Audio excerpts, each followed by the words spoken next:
Viens nous élever. Tu vas dire à Dieu ce matin, Éternel, me voici au devant de toi. C'est toi qui me connais plus que moi-même. Tu connais mes problèmes plus que moi-même. Avant que ces problèmes n'arrivent, toi tu étais là. Tu es un Dieu qui me connaît plus que moi-même. Aujourd'hui, je viens m'abandonner à toi. Ce matin, je viens m'abandonner à toi. Toi qui as dit dans ta parole, nul ne vient au-devant de toi et rentre tel qu'il était venu. Devant l'ensemble, Moko Tayake Panayo, dans Mikumba Naye, Azoma Lolenga Yaki. Naye Libosono na Tomo Alelo, Naye ko se présenter dans un problème nanga, Yolo Bidangana ya Lolenge na Zali, Yesu Naye na Mikumba na Ngai, Yesu Naye na Bosoto na Ngai, Yesu Naye na malade yoyo, Yesu Naye na Kindokyo, Yesu Naye na Ekobo yoyo, Yesu Naye na Moyibi yoyo, Yesu Naye na malade yoyo, Naye bana yo na Tomo Alelo, Lobela Yesu na Tomo, Lobela Yesu Naye Yesu. Le dangal moko, oyebi bapesa ya botema nanga, oyebi makanisi nanga, yondo songa kale bakele na bomo nanga, ya monga na ye, na ekotika mikuma nanga, na sela ekulusu na Parle à Jésus. Jésus. Elle est tombée, crier à Jésus. Elle est tombée, crier à Jésus. Jésus représente ton problème dans l'émotion, Jésus. C'est lui et lui seul qui est capable. Il s'appelle la solution, c'est Jésus. La solution, la solution, papa. N'a pas de problème, nanga. N'a pas eu kaka Yesu. Yesu la solution. Yesu, la réponse n'a pas de problème, nanga. La solution n'a pas de problème, nanga. Il y a un retour, nanga.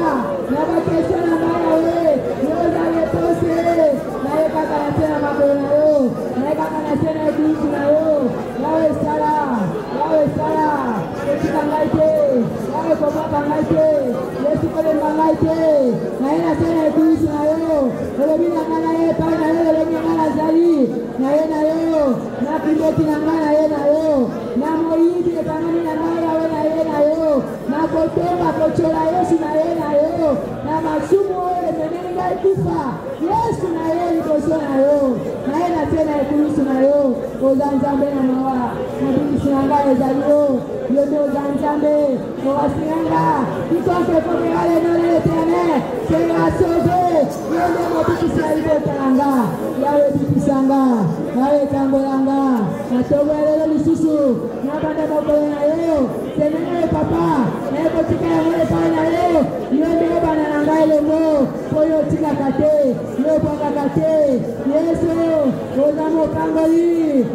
Éternel Dieu des armées,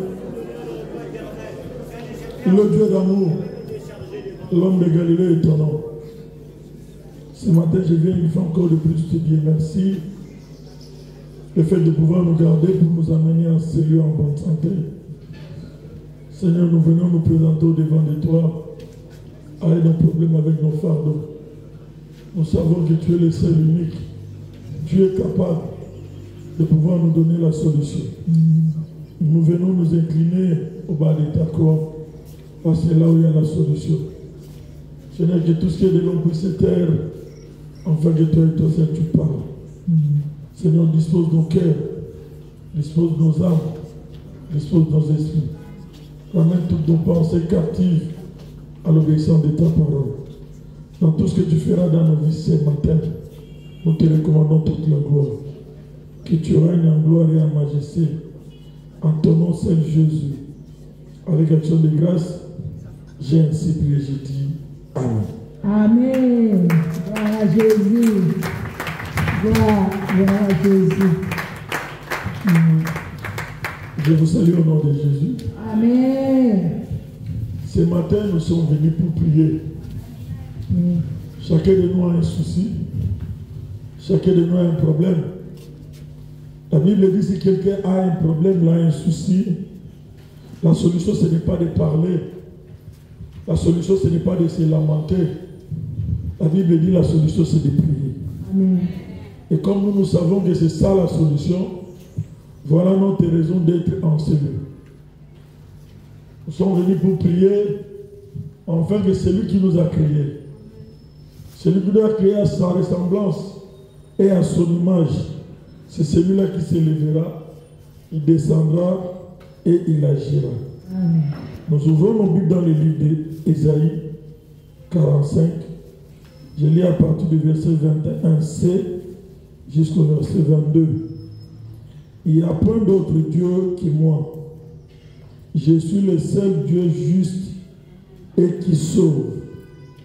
Tournez-vous vers moi et vous serez sauvés. Vous tous qui êtes aux extrémités de la terre, car je suis Dieu et il n'y a point d'autre, la parole du Seigneur. Gloire à Jésus. Gloire à Jésus. Bien-aimés, ce matin, ce n'est pas un homme qui se présente. Le passage que nous venons de lire, c'est l'Éternel Dieu lui-même qui se présente. Ce n'est pas un homme qui a dit ça. C'est Dieu lui-même qui a dit. Pourquoi Dieu dit ça? Parce qu'on est chrétien, on est enfant de Dieu, mais on ne doit pas rester chrétien par les noms.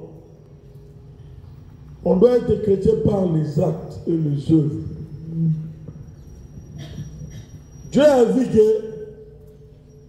l'un de beaucoup de ses enfants évolue, mais on n'arrive pas à réaliser qui il est.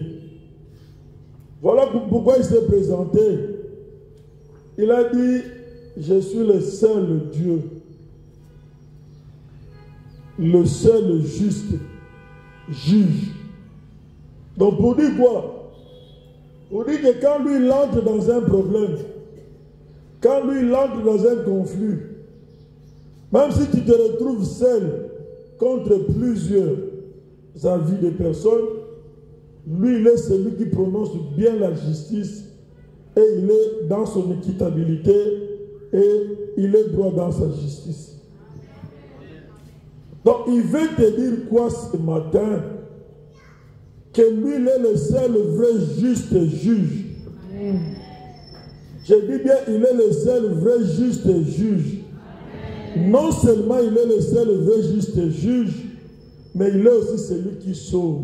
Amen. Parce que toi et moi, quelque part, nous nous sommes retrouvés sous l'emprise de la condamnation, sous l'emprise de la malédiction, sous l'emprise du ténèbre. Lui connaissant ça, il te dit devant ta situation, lui il est le vrai juste juge. Mais non seulement le vrai juste juge, quand il va arriver à la fin de son jugement, il te donnera, lui il te sauvera. L'objectif c'est ça. Mais avant que toi et moi nous soyons justifiés par Dieu, que nous soyons sauvés par Dieu, nous devons d'abord connaître qui est ce Dieu-là. Et chacun de nous doit se poser la question. Est-ce que réellement, je dis bien est-ce que réellement, je suis un enfant de Dieu ou je ne le suis pas? Est-ce que réellement je suis un chrétien ou je ne le suis pas? Est-ce que réellement je suis un combattant ou je ne suis pas? Est-ce que réellement je suis un pratiquant de la parole ou je ne le suis pas? Il faut que Dieu se retrouve dans ses principes.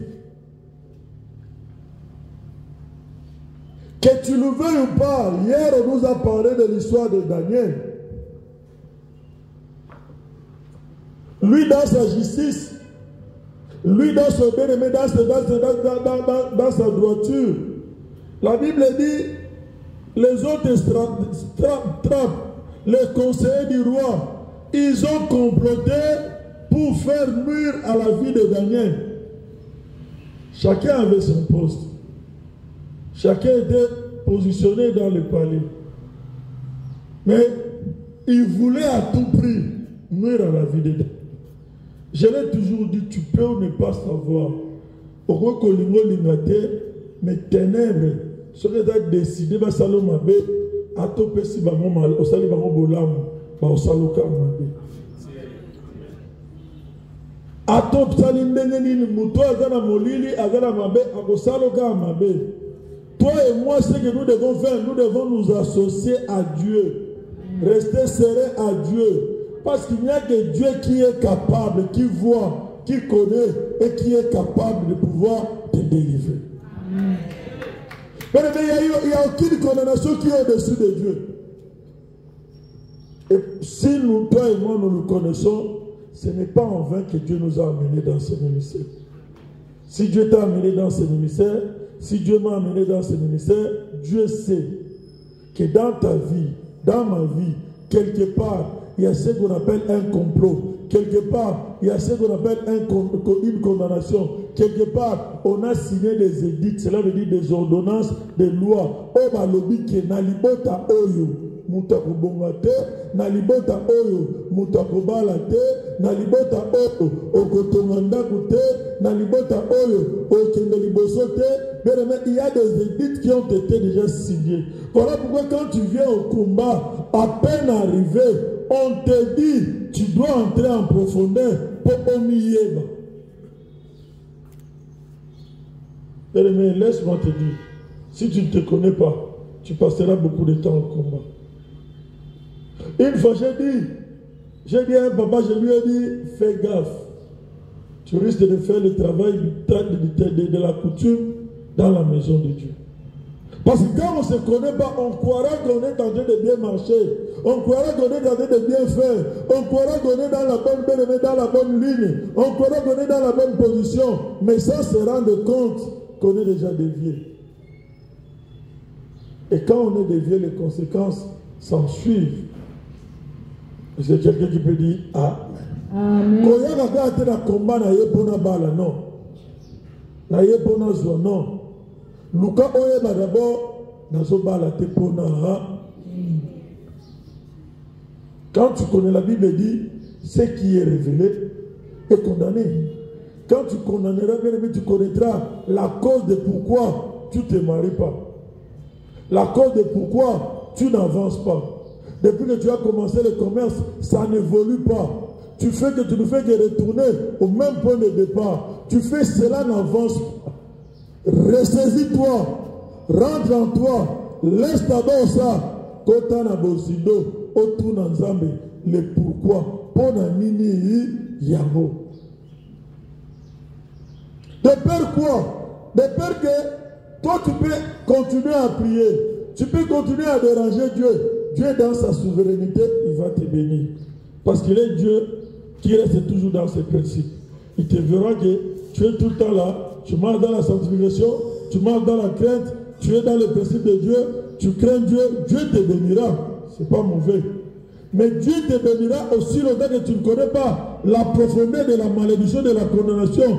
Demain, la bénédiction là risquerait d'être pour le compte de la coutume de la femme. Je connais un papa. Ce papa, c'était un combattant, il priait. Ce papa-là, il ne savait pas que il avait des histoires, on lui avait donné de la faim.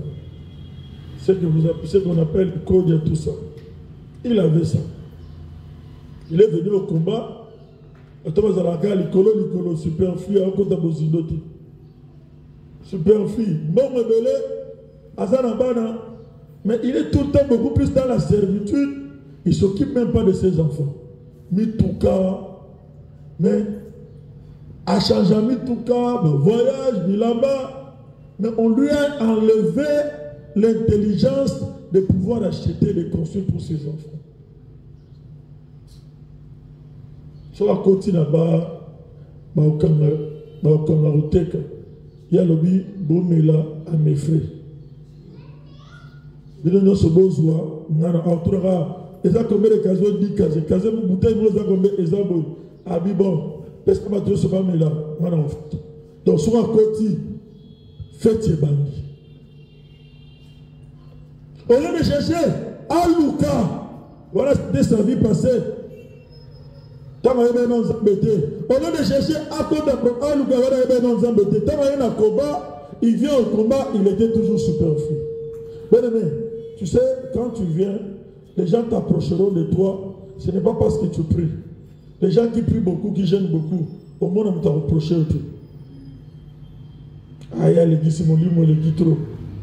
Mon son, on a moins 10 francs.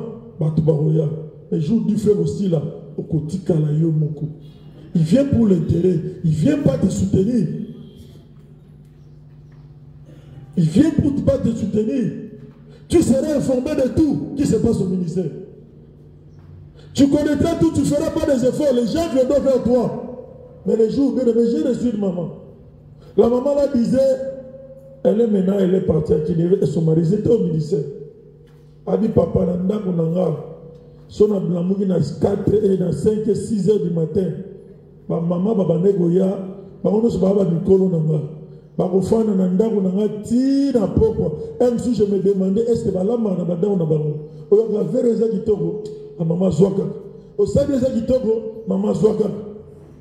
Son mari faisait de l'Europe, son mari avant il bazamba badeko sama na baba drogue, ayo bazamba bi pesivi na kada ba même na ba musique. A dit papa, si quand tu commences à traverser les moments difficiles, tu as un moté. Ma maman n'a pas de ndako nanga ba yaka ni susute. Na kute na maman na bi yaya. To komi na pasi boye. Ozomo na te abi moi c'est malamu afana na ndako ndai. Mais na tudi na bitongo bano ya na ndako nanga yonde bilonde ba yaya. Oya tongo ti butu. Ozalaki moi c'est malamu bien monte. Les gens t'approcheront pour l'intérêt. Quand tu es venu ici, tu dois chercher à connaître au côté de la Bosido, au Lukakoyeba, Vinanga et Zoé. Laissez de regarder la vie des autres. Là, je te conjure. Ne regarde pas ce que l'autre fait. Ça lui regarde. Mais toi, côté de la Bosido, au Miyeba, Vinanga et Zoé marché tes pona.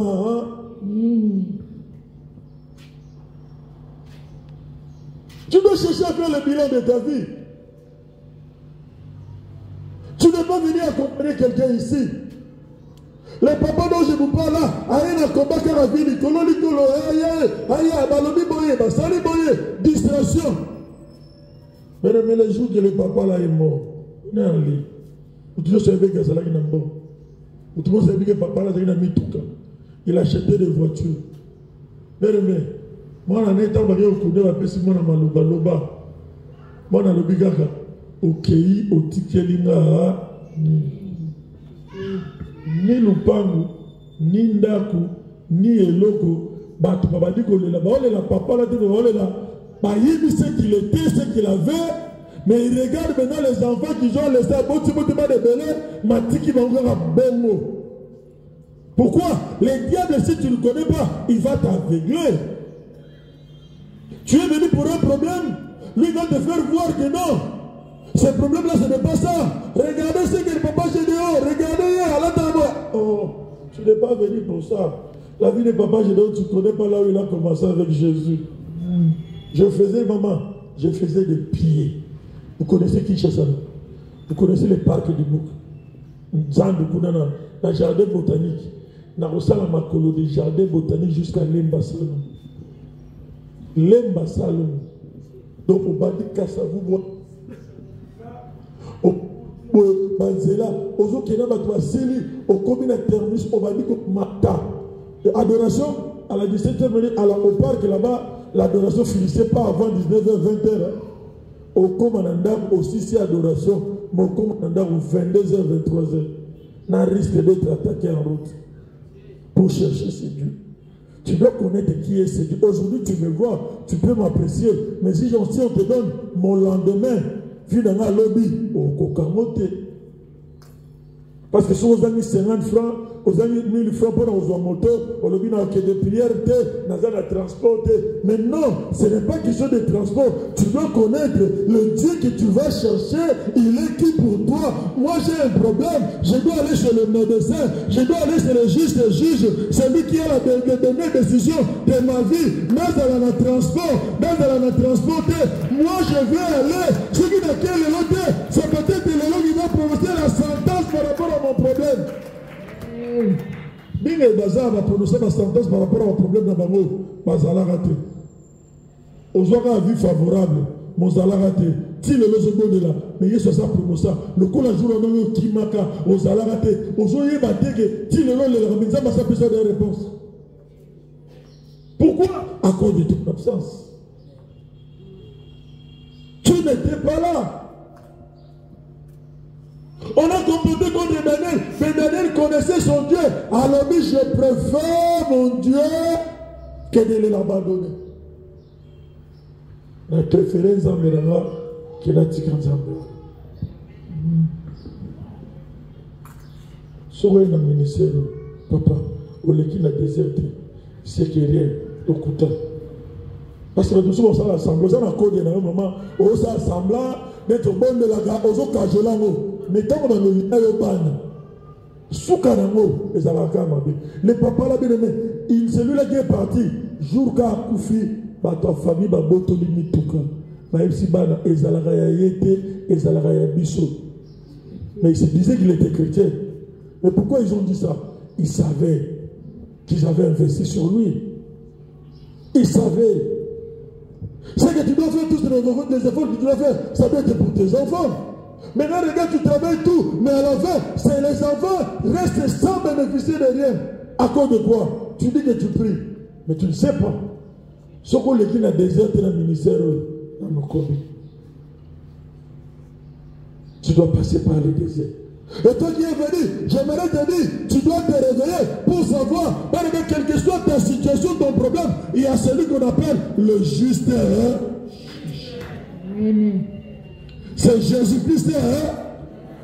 Arrête d'aller parler chez les gens. Ils ne vont pas te donner la solution.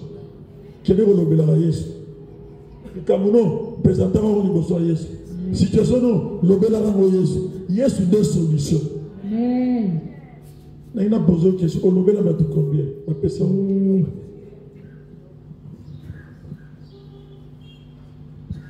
Moi, ici, bien aimé, souvent je me pose des questions. Tu verras quelqu'un pour rien. Il n'y a même pas un problème.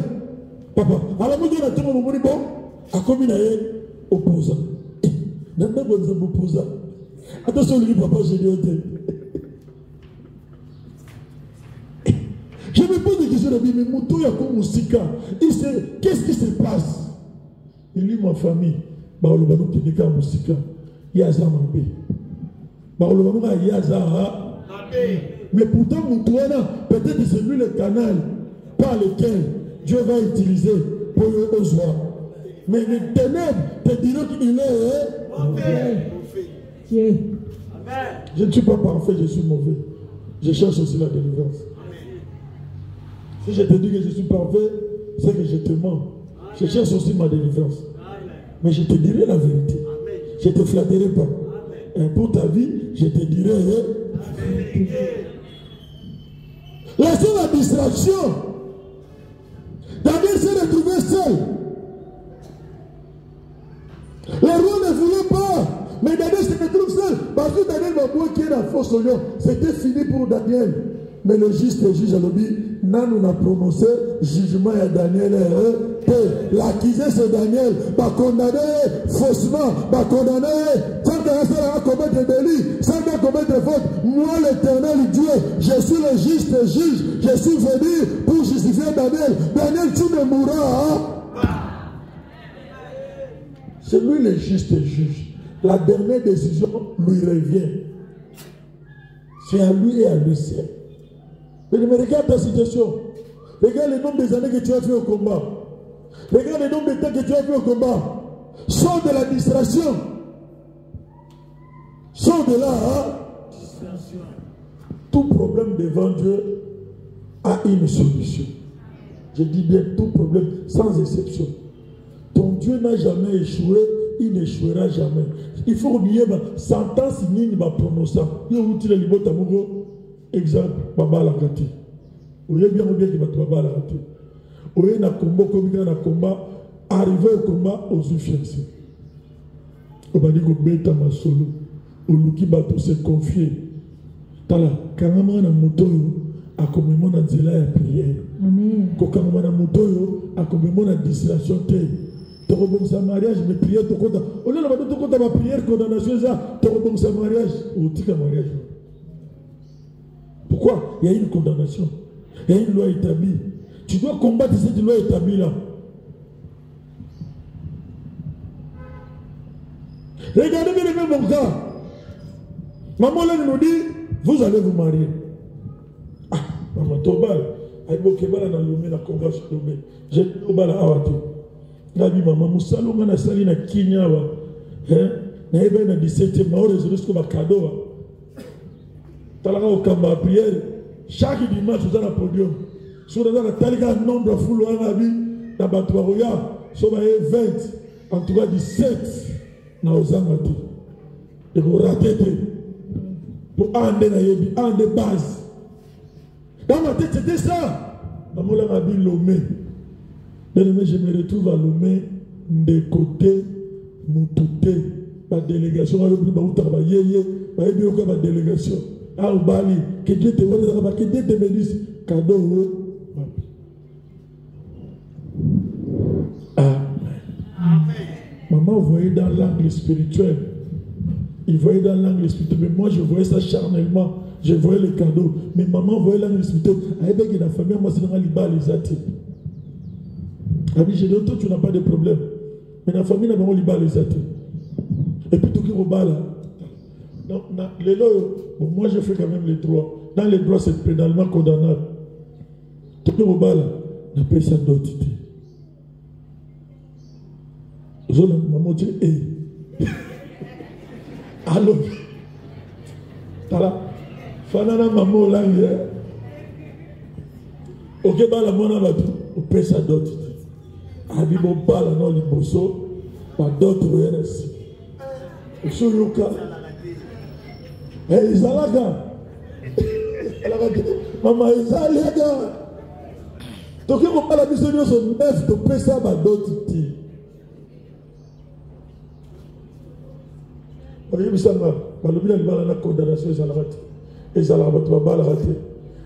déjà moins de 1900 balles. Si vous avez temps, vous avez d'autres. Vous avez des choses.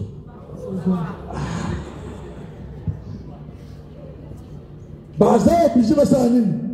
Pour moi, il y a des bazars déjà perdants. Bon, l'unité, à ça déjà ça qui est là. Donc, vous êtes obligé de faire ça. Quand on songe, il faut appeler ça d'autres.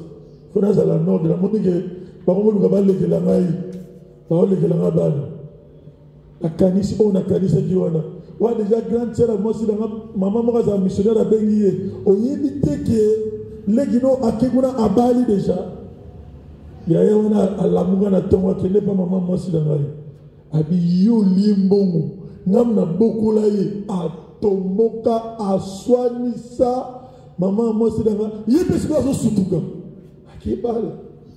Qu'il a évité. C'est quoi il y a au cas? Jour la Bible, on va dans une famille, on a de côté prière. La Bible qui nous paie sa dot. Ma kena va payer sa dot. Mais on a mandé place à Fandaki. En tout cas. Il y a un afandi bien à l'obina aux oies. Mais on a fandi en tout cas. Abiba Bokilo Bazawa. Yo, Oueba. Quand on va bokilo va trika, albichaka foin.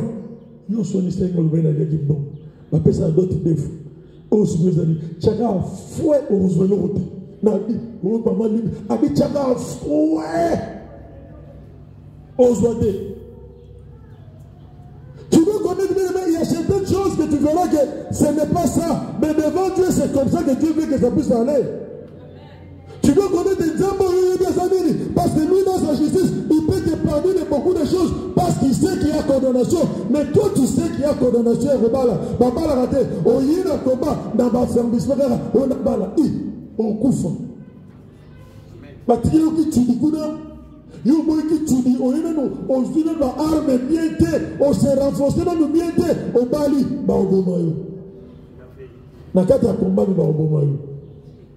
Pourquoi? Tu as brisé la loi établie, mais tu n'es pas fort. Ne sois pas dans la distraction. Ne sois pas dans la distraction. Tu es venu, tu dois te connaître.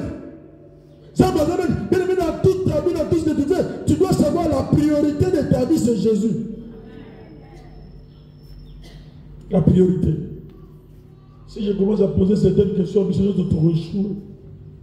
Parce qu'on peut le dire, la priorité c'est Jésus. Mais ce n'est pas ce que nous faisons.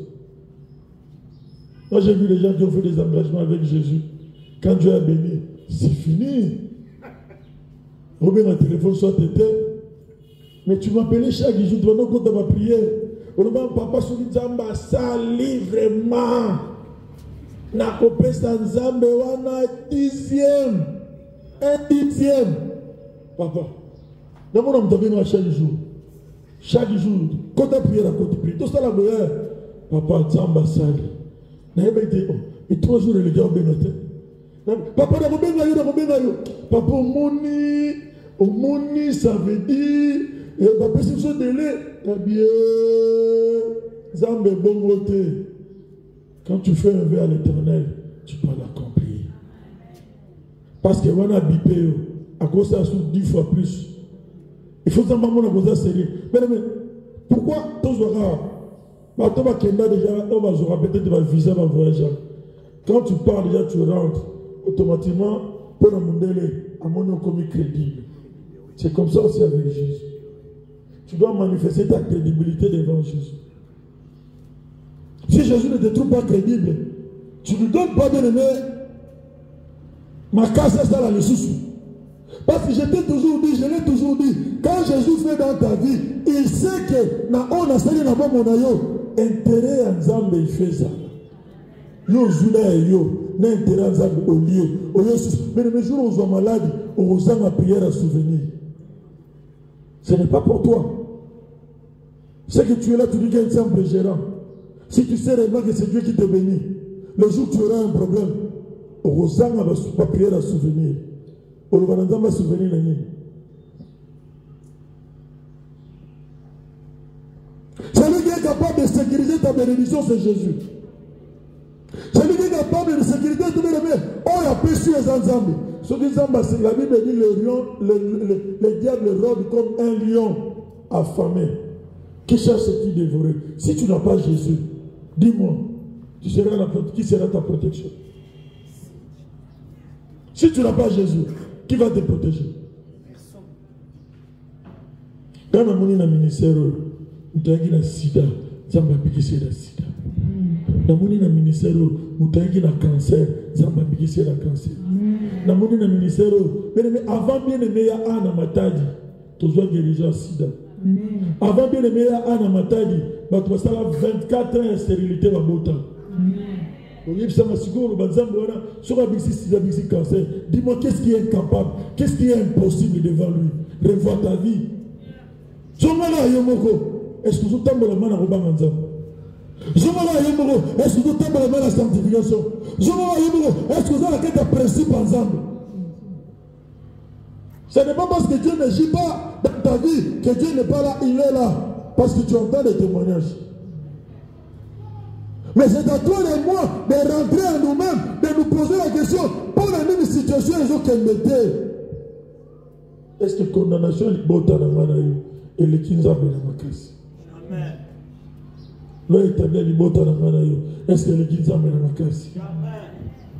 C'est ça la question que tu dois te poser. situation que tu as amenée, ta situation que tu t'as amenée, qui t'a fait amener ici, ça ne dépasse pas ton Jésus.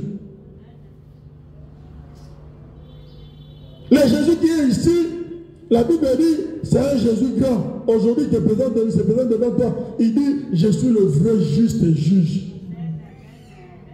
Il peut te laisser bien évoluer pendant un temps. Il te donne le temps de te remettre, de te réconcilier, de te remettre. Mais après un temps, quand il prend sa décision, c'est fini.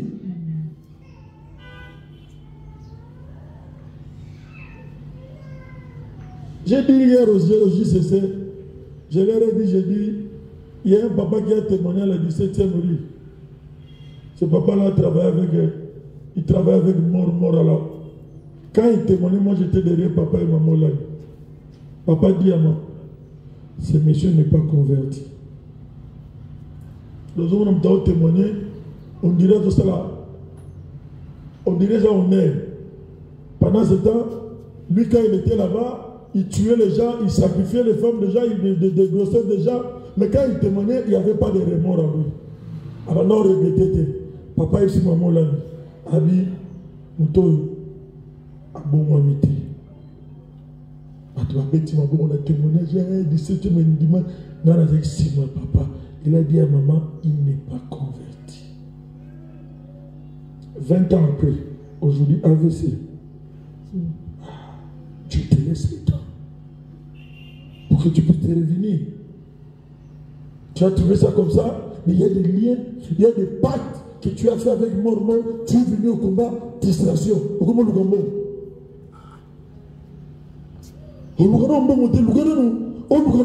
Et ça l'a réparé. Condamnation, et ça l'a brisé. L'eau est établie, et ça l'a brisé.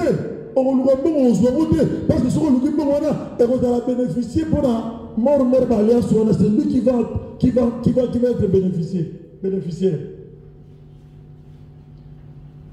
Parce que Dieu nous laisse le temps de nous revenir. Au moins, c'est selon toi. C'est selon toi. Selon Dieu, il faut changer. Qu'on reconnaître ma bé, et qu'on s'en ligne. Parce que les conséquences, ils sont néfastes. Sur les yeux, ils ont d'abord.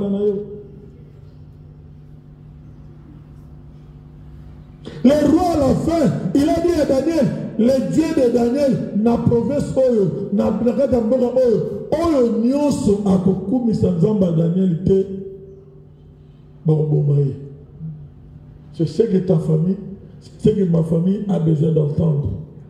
Que toi tu viens bien aimé, au lieu de briser l'eau établie à l'ibota, au quoi si l'eau établie à l'ibota, il faut que l'ibota n'a pas reconnaître mon zambe na yo. Par reconnaître les zambes na yo.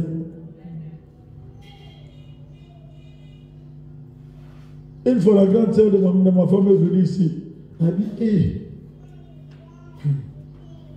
bijou a bongi na ye. Yabi akobonga nanko. Akobonga. Grand frère de Choumoua, le aya le gars, abi obongi yodo kundanga, la bus, yebsa sans effet d'ailleurs. Aux abonnés kundanga batute. Et aux abonnés au pesara bomu. Kundanga batu. Mais aujourd'hui, ce matin, toi et moi, revenons à Jésus. Qu'autant la devant juste et juge de présenter ta situation. Qu'on brise ma édite, nous sommes à l'imbo, tu vas signer le collabo. Pour révoquer un mot et puis qu'on boit un mot. Qu'on dit, mon amour, il y a ma consignation, c'est ce que nous avons côté Sanganayo. Ma enterra yo Boumandeni. Ma tchana Sama yo Boumandeni. Tu dois d'abord connaître. Nga souye, vous allez faire un au combien papa n'a dû faire ça, nous ne comprendre tout. Je te le dirai. Au moment où je vais me parce que je vais me direct. Non, quand je l'ai ôté. Si on a signé ma salle, ma belle, on sait mon peu de mais je vais te parler la vérité. Au niveau que nous avons monté, on a dit que ce pays a cajolé. Mais les conséquences, on dit qu'il y a tout ça, le combat. Tout ça, il ne faut pas. Aux balles perdues. Parce que dans les bonnes places où tu as la condamnation, il est porté disparu. Bazo Luka, ce que yo no batama, au milieu de la couloir aux balles perdues. Amen. Amen. Quand il n'est pas papa Gédéon, il faut qu'il n'ait pas un tel. Pour y avoir flatté. Moi, je vais te dire la vérité.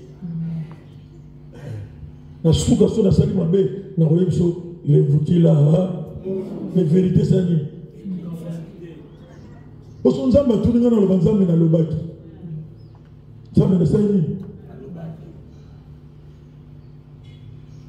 na jo problème mon bergerie à cause de protéger bateau ça m'a coûté beaucoup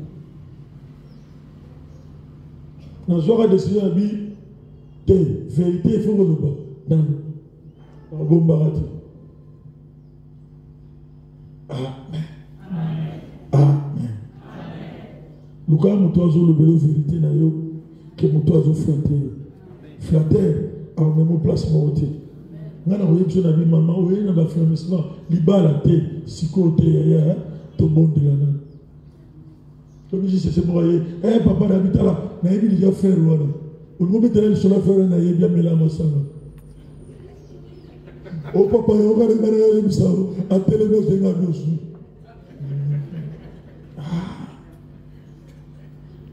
Je t'ai dit la vérité, non? Et c'est la cause. On a besoin de la masse. Est-ce qu'il y a tiki? Oh papa, il y a un gars qui a ça à télévision. Il faut que tu aies une vérité et que l'objet papa, je dois une vérité, je vais mettre au lit. Oui, baki papa, on nous baki te pour aller. Mais c'est une vérité qui me. C'est pour tout ça. Ton loba ou bien ton tic. Loba. Les autres voyez ça va ensemble, Seigneur. N'ayez pas naïo. Mais dites que je vais signaler le collabo mon ami. Ma compagnie se va le collabo mon ami. Yondo yebi. O ba comment que les bébis. Ma boulou no se va tirer biso to que des coupiments. Ma cachot no se va prisonnier so. O ba prisonnier biso to. Ozo bela malade ils ont trouvé solution. C'est ils ont trouvé ils ont mon en c'est un problème spirituel. Quand on revient de mon spirituel, attends l'hôpital quand il y a Kalakala, attends dispensaire il y a problème, va retrouver malade. Quand tu briseras la condamnation, quand tu briseras, quand tu auras la supériorité sur le spirituel, tu verras physiquement malade il va devenir combo. On me l'a kini aspirine à pamba et que c'est là. Mais toi et moi, ce qui est important, c'est de pouvoir connaître ton yéba. Au famille, aux gens va comprendre que ça n'a pas d'arrêté. Au famille, aux gens va comprendre que ça n'a pas la famille d'arrêter. Va comprendre que ça n'a pas la barre d'arrêter. Va comprendre que ça n'a pas la liberté d'arrêter. Tout est. Dans le monde de Maboko, pour ceux de Foucault ou là. Tu as 20 minutes, 10 minutes, 15 minutes. Tu as télé Maboko au télé. Que ne voyez pas ça Yesu. Zambe ngana ye pa na yo. Zambe ngana ye na ye ko reconnaître le comme mon Seigneur, mon Sauveur, comme le juste juge de ma vie. Seigneur, vois mes problèmes. C'est toi qui connais la situation. Présentez d'abord la situation comme on a eu besoin de Zambe. Seigneur, je te présente la situation de ma vie. Je te présente les problèmes de ma vie. Je te présente les difficultés de ma vie. Oh, moi, j'ai vu que Zambe n'a pas présenté une émotion. Présenter la situation n'a pas une émotion ensemble. Avant de nous la situation, avant de tout puisse briser dans toute cette situation, va seulement présenter cette situation entre les mains de Dieu. Dis à Dieu, je viens te présenter cette situation entre tes saintes et divines mains, Jésus. Entre tes saintes et divines mains, Seigneur. Entre tes saintes et divines mains, éternelles. Entre tes saintes et divines mains, Jésus. Entre tes saintes et divines mains, Yahweh. Entre tes saintes et divines mains, éternelles. Entre tes saintes et divines mains, Jésus. les problèmes de mon foyer, les problèmes de mes enfants, les problèmes de ma maison, les problèmes de ma famille, les problèmes de ma santé. Je te représente, oh Jésus. Je te représente, oh Éternel. Je te représente, oh Yahweh. Je viens devant de toi. Devant de toi, l'Éternel Dieu qui sauve. C'est toi le juste juge. Je te représente cette situation. Je te présente cette situation. C'est toi le Dieu qui sauve, qui juge. C'est toi le Dieu qui délivre. C'est toi le Dieu qui guérit, Jésus. C'est toi le Dieu qui sauve, Éternel. Je te présente cette situation.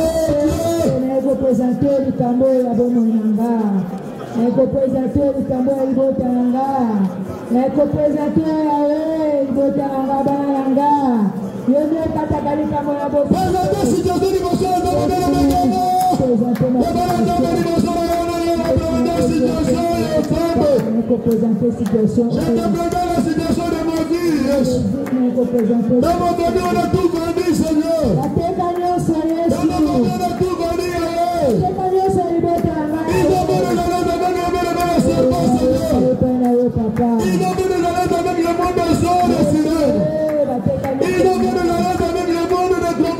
Jésus, je viens devant de toi, tu me connais.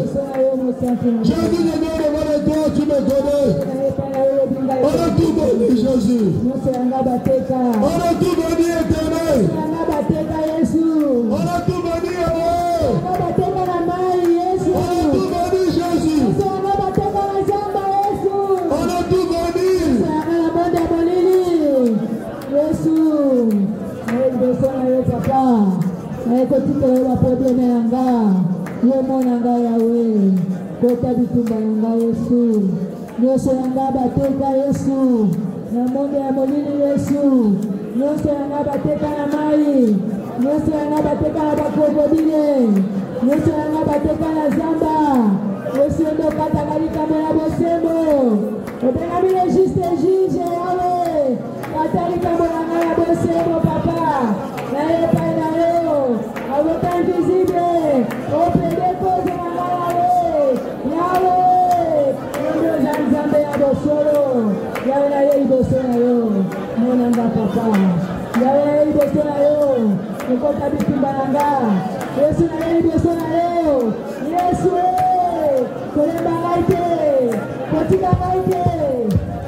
Ce qui est beaucoup plus dangereux,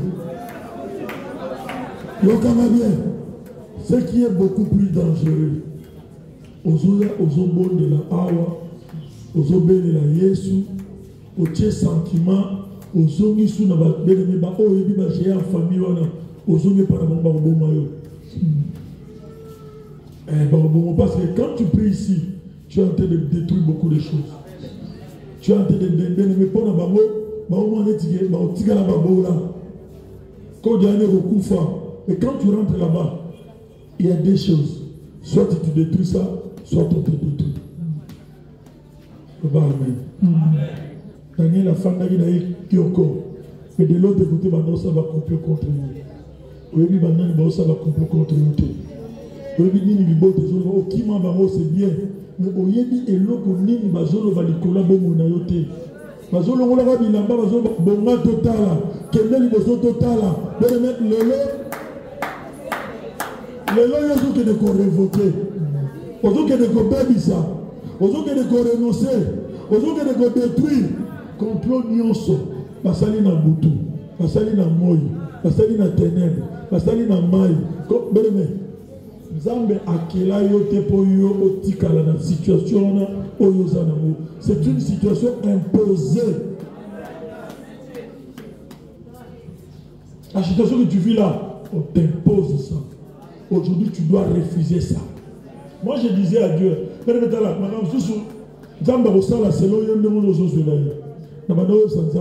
Seigneur, tu peux tout permettre dans ma vie, mais pas la pauvreté. Parce que la pauvreté, c'est un démon. Amen. Et nous, on a boulissé de pauvreté dans la vie d'un homme. La pauvreté, c'est un bon monde. Au génie aussi ici, au bani qu'on mérite beaucoup la pauvreté. Au fini pensant, parce que ça m'a mon avance que ça, c'est quand même bon de à cause de quoi?